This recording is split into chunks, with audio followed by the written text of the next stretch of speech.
जय श्री कृष्णा। राधे राधे। कार्तिक माह में जो भी एकादशी आ रही है उसको रमा एकादशी के नाम से जानते हैं। रमा का अर्थ होता है लक्ष्मी से, इसलिए इस दिन लक्ष्मी जी के साथ साथ विष्णु जी के केशव स्वरूप की पूजा अर्चना की जाती है। ये जो एकादशी है चातुर्मास की एक आखिरी एकादशी है और ये 16 अक्टूबर के दिन शुक्रवार को सुबह 10:35 से ये शुरू हो रही है और इस दिन तिथि का जो समापन है वो है 17 अक्टूबर दिन शनिवार को सुबह 11:12 पर होगा। ऐसे में उदय तिथि के आधार पर अगर देखा जाए तो रमा एकादशी 17 अक्टूबर शुक्रवार को मनाई जाएगी। और जो इस एकादशी का पारण का जो टाइम है वो 18 अक्टूबर सुबह 6:24 से लेकर 8:41 के बीच में किया जाएगा। इस दिन आप सुबह जल्दी उठें ब्रह्म मुहूर्त में। वैसे तो ये कार्तिक का मास चल रहा है तो पूरे महीने ब्रह्म मुहूर्त में उठ के पूजा अर्चना करने का विशेष लाभ भी बता चुकी हूँ मैं आपको अपनी लास्ट वीडियो में। तो इस दिन आप सुबह उठ लें, घर में मंदिर में अपना दीप प्रज्वलित करें और भगवान विष्णु को गंगा जल से अभिषेक करें और श्री हरि विष्णु और माता लक्ष्मी जी की पूजा करें। ये सब चीज़ें आप कर सकते हैं और उनका उपवास भी रख सकते हैं। अगर आप उपवास नहीं रख सकते, व्रत नहीं रख सकते, तो आप ये सारे नियम कर लेंगे तो भी आपको फल मिलेगा। अगर उपवास रखते हैं तो फिर कहना ही क्या है। आप इस दिन पीले पुष्प ले लें और भगवान की आरती करें, उनके मंत्रों का जाप करें। इस दिन का महत्व बताते हुए श्री कृष्ण ने धर्मराज युधिष्ठिर को रमा एकादशी के बारे में कहा था कि ये एकादशी कार्तिक मास के कृष्ण पक्ष में दीपावली के 4 दिन पहले पड़ती है, जिसे रमा एकादशी के नाम से भी जाना जाता है। यह व्रत सच्चे मन से व्रत करने से वाजपेयी यज्ञ के बराबर फल मिलता है तथा ये एकादशी सबसे शुभ और महत्वपूर्ण मानी गई है। ये एकादशी भगवान श्री विष्णु को सभी व्रतों में सबसे अधिक प्रिय है और यह पुण्य कार्य का संचय करने के लिए बहुत महत्वपूर्ण मानी गई है। पद्म पुराण के अनुसार जो मनुष्य सच्चे मन से इस एकादशी का व्रत उपवास रखता है उसे वैकुंठ धाम का वास मिलता है और जीवन के समस्त समस्याओं से मुक्ति मिलती है। इस दिन माता लक्ष्मी का भी पूजन किया जाता है और दिवाली से पूर्व आने वाली जो कार्तिक मास की ये कृष्ण पक्ष की एकादशी है, इस दिन से ही माता देवी लक्ष्मी का प्रसन्न करने का सिलसिला शुरू हो जाता है, जो कि ये दिवाली तक चलता है। रमा एकादशी की कथा अवश्य करनी चाहिए। इस दिन व्रत रखे कोई भी तो और कथा करना अनिवार्य होता है। जो इसकी कथा इस प्रकार है। रमा एकादशी की पौराणिक व्रत कथा के अनुसार प्राचीन काल में मुकुंद नाम का एक राजा था। उसकी इंद्र के साथ मित्रता थी और साथ ही यम, कुबेर, वरुण और विभीषण भी उनके मित्र थे। ये बड़ा धर्मात्मा था, विष्णु भक्त और न्याय के साथ राज करता था। उस राजा की कन्या थी जिसका नाम चंद्रभागा था। उस कन्या का विवाह चंद्रसेन के पुत्र शोभन के साथ हुआ था। एक समय वह शोभन ससुराल आया। उन्हीं दिनों जल्दी ही पुण्यदायिनी काशी रमा भी आने वाली थी।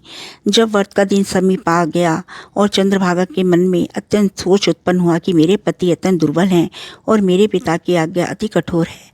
दशमी को राजा ने ढोल बजवाकर सारे राज्य में यह घोषणा करवा दी कि काशी को भोजन नहीं करना चाहिए।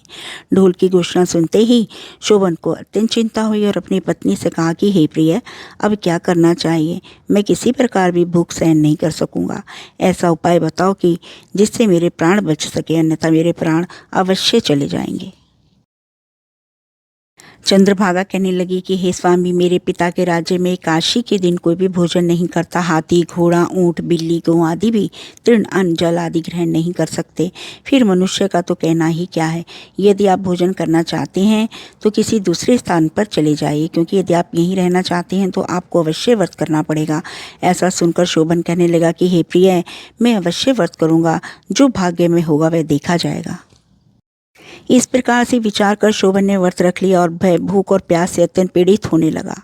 जब सूर्य नारायण अस्त हो गए और रात्रि को जागरण का समय आया, जो वैष्णव को अत्यंत हर्ष देने वाला था, परंतु शोभन के लिए अत्यंत दुखदायी हुआ। प्रातःकाल होते शोभन के प्राण निकल गए। तब राजा ने सुगंधित काष्ठ से उसका दाह संस्कार करवाया, परंतु चंद्रभागा ने अपने पिता की आज्ञा से अपने शरीर को दग्ध नहीं किया और शोभन की अंत्येष्टि क्रिया के बाद अपने पिता के घर में ही रहने लगी।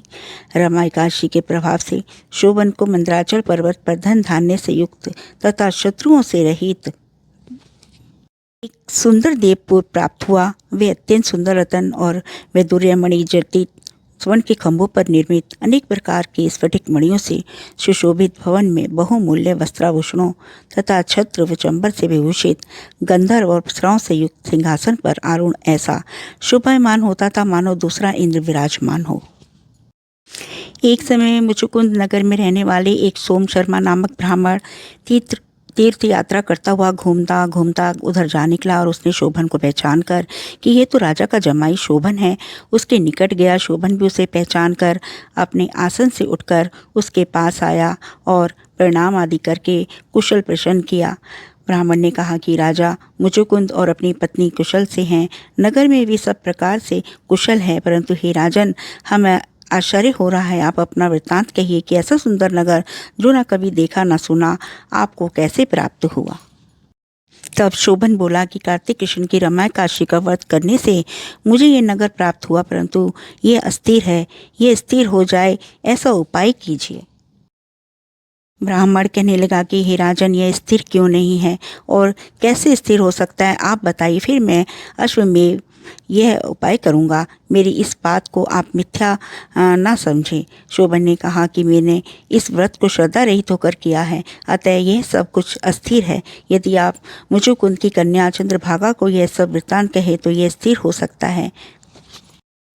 ऐसा सुनकर उस श्रेष्ठ ब्राह्मण ने अपने नगर लौटकर चंद्रभागा से यह सब वृत्तांत कह सुनाया।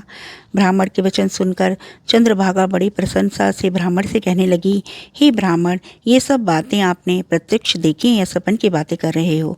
ब्राह्मण कहने लगा कि हे पुत्री, मैंने महावन में तुम्हारे पति को प्रत्यक्ष देखा है, साथ ही किसी से विजय ना हो ऐसा देवताओं के नगर के समान उनका नगर भी देखा है।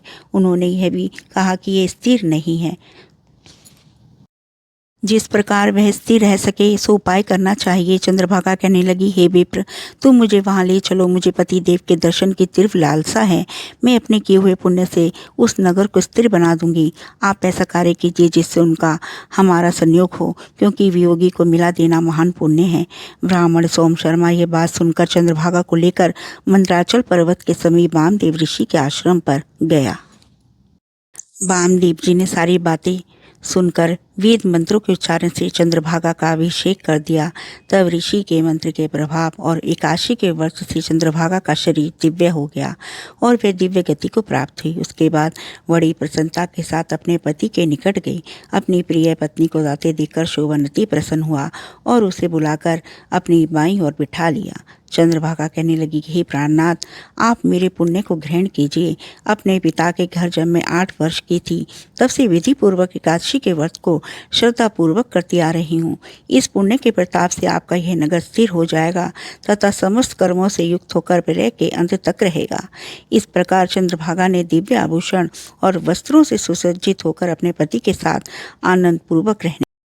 इस तरह जो मनुष्य पूरे मन पूर्वक इस एकादशी का महात्म पढ़ते अथवा सुनते हैं वे समस्त पापों से छूटकर विष्णु लोक को प्राप्त होते हैं। और जो लोग रमा या रंभा एकादशी का व्रत करते हैं उनके इस व्रत के प्रभाव से ब्रह्म हत्या सहित समस्त पाप नष्ट होते हैं तथा वैकुंठ धाम की प्राप्ति होती है। आपको ये वीडियो कैसी लगी आप मुझे कमेंट्स करके ज़रूर बताएं और मेरे चैनल को आप सब्सक्राइब कर दें, लाइक कर दें। जय श्री कृष्णा, राधे राधे।